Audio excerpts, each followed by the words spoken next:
Hi, my name is Lola Aneki and I welcome you to Speed Dial on Finding Help with Special Needs.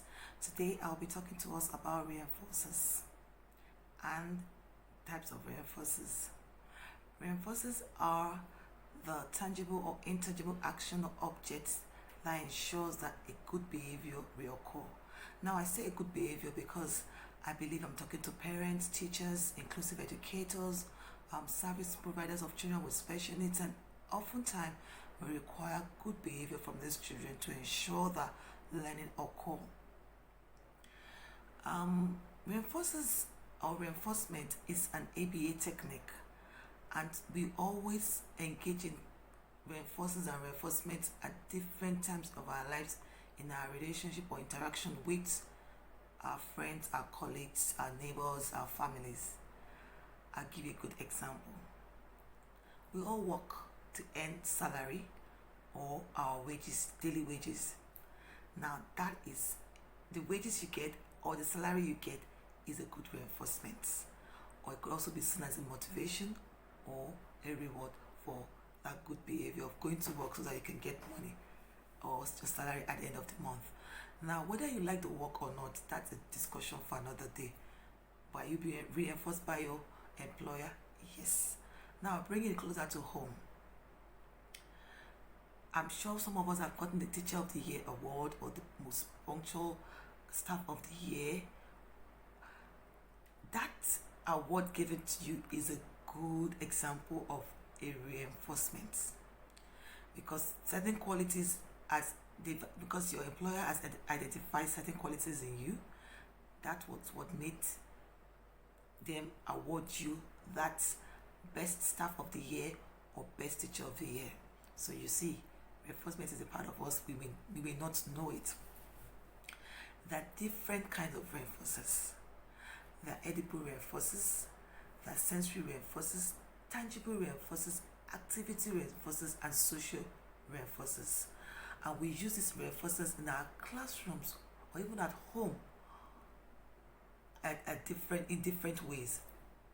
Now, edible reinforcers are reinforcers that are edible or that you could actually drink. So good examples of edible reinforcers will include chin chin, bread, cake, Smarties, M&M, juice, and so on. And edible reinforcers, you find out that most younger kids, it works for most younger kids, so they love it, and you find out that it's easy for you to use for younger kids. Sensory reinforcers has to do with what gives us good feeling in our senses. So, for example, we have a good art painting could be a sensory reinforcer. A body massage could be a sensory reinforcer. What else do we have? Music. Yes, music could also be a sensory reinforcer. This particular reinforcer is always used for children with autism because they are the ones that have sensory issues. So it helps to ensure that good behavior will occur in children with autism. We also have tangible reinforcers.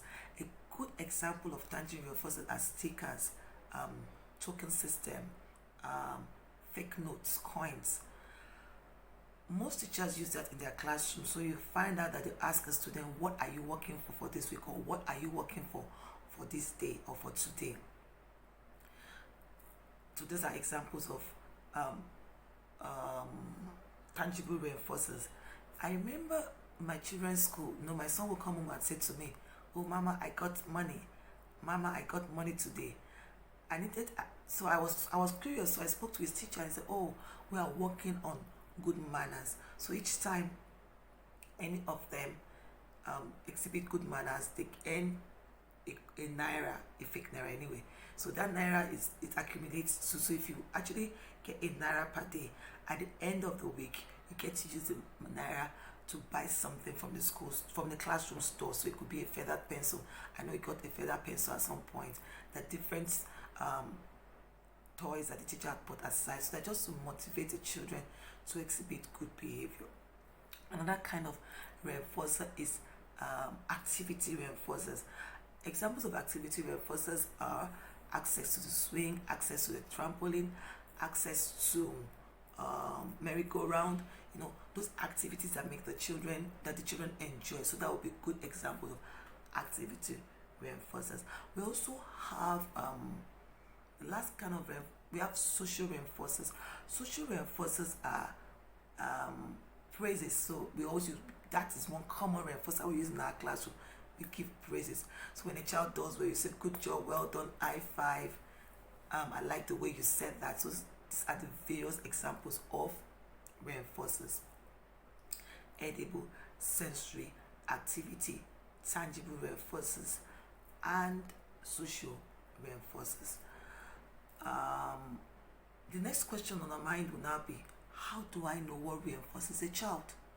As a teacher, as a parent, these kids tend to love a lot of things. Sometimes people will say, these kids don't even like anything. How do I know? It's very easy.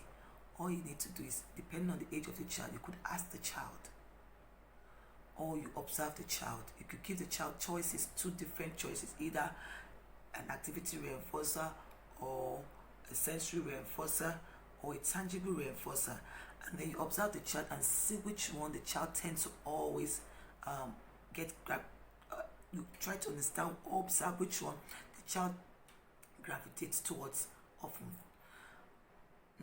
And then when you know that, it helps you to keep a good record of the kind of reinforcer that could be helpful to that child in your classroom.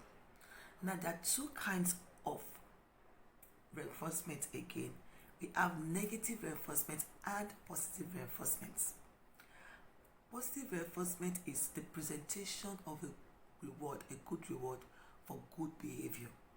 So if, for example, you are set to children in your classroom that before you enter a restroom, you need to knock at the door. So for example, a child knocks at the door, then you say, well done, good job, I love the way you knock at the door. That's a social praise. Or you could just say, you earn yourself a token, or you earn yourself a primary reinforcer, just to ensure that that behavior reoccurs again. There are also negative reinforcements, and a good example of a negative reinforcement is, this is very common. There are times you take children to the store and they want candy, and then the child sees a candy or see candy bars. Normally at the paint till, you find out that a lot of sweets and candies are always at that area.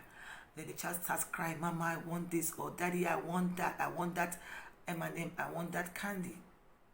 Now, you can choose to put that behavior into extinction by working out with the child without buying it, and that will help the child to understand that when you want something, it's not by shouting or by crying. You don't want to reinforce that negative behavior. Instead, you teach the child a positive way of asking so that you can reinforce it positively. This is all that I'll be discussing with you today, the few tips I'll be sharing with you today, but I'll always recap like I always do.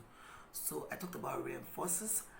I talked about the different kind of reinforcers, which are edible reinforcers, social reinforcers, activity reinforcers, tangible reinforcers, and sensory reinforcers.